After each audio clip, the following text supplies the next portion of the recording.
Assalamualaikum. Halo, teman-teman hebat. Selamat datang di pembelajaran IPA.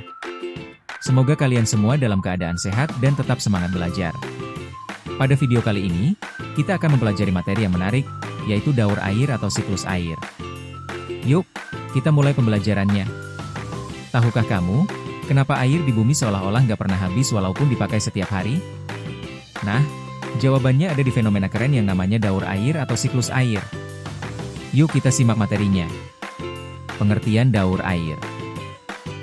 Daur air atau siklus air adalah proses perputaran air yang terjadi secara terus-menerus dari permukaan bumi ke atmosfer, kemudian kembali lagi ke bumi.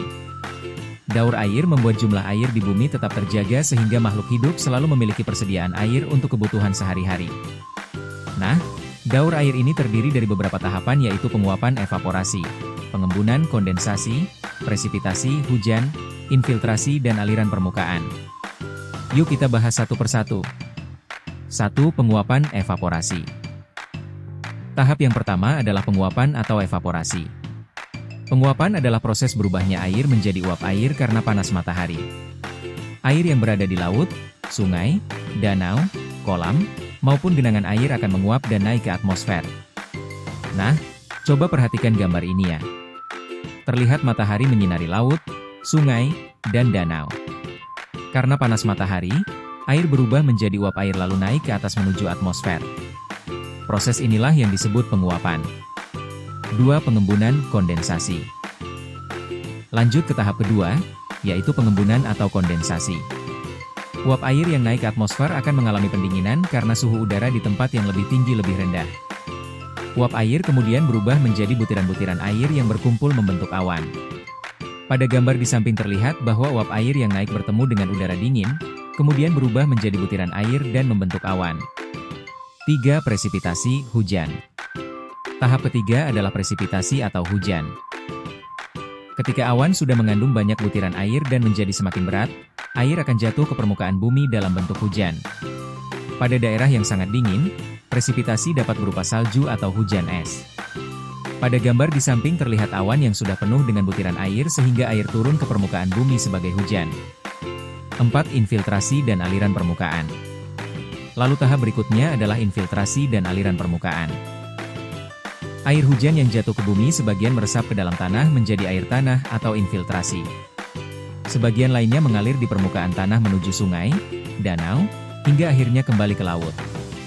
Setelah itu, proses penguapan terjadi kembali sehingga siklus air terus berulang. Perhatikan gambar di samping.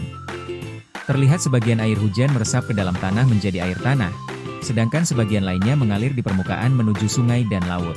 Sekarang, apa aja sih faktor yang memengaruhi daur air? Beberapa faktor yang memengaruhi daur air antara lain. Panas matahari sebagai sumber energi utama penguapan. Angin yang membantu memindahkan uap air dan awan. Suhu udara yang memengaruhi proses pengembunan. Dan tumbuhan yang melepaskan uap air melalui proses transpirasi. Ternyata, daur air punya banyak manfaat loh bagi kehidupan, yaitu menyediakan air bersih bagi manusia, hewan, dan tumbuhan. Mengisi kembali cadangan air tanah. Menjaga ketersediaan air di sungai, danau, dan waduk. Menyuburkan tanah sehingga tanaman dapat tumbuh dengan baik. Serta menjaga keseimbangan ekosistem dan kehidupan makhluk hidup. Nah, agar daur air tetap berjalan dengan baik, kita dapat melakukan beberapa hal berikut. Menanam pohon untuk membantu penyerapan air ke dalam tanah. Tidak membuang sampah ke sungai. Menghemat penggunaan air. Menjaga hutan agar tidak terjadi penebangan liar. Dan membuat daerah resapan air, seperti biopori atau sumur resapan. Jadi kesimpulannya, daur air adalah proses perputaran air yang berlangsung secara terus-menerus melalui tahapan penguapan, pengembunan, presipitasi, serta infiltrasi dan aliran permukaan. Daur air sangat penting karena menjaga ketersediaan air bagi seluruh makhluk hidup. Oleh karena itu, kita harus menjaga lingkungan agar siklus air tetap berlangsung dengan baik. Sekian materi kita kali ini, sampai jumpa di kelas IPA berikutnya. Wassalamualaikum warahmatullahi wabarakatuh.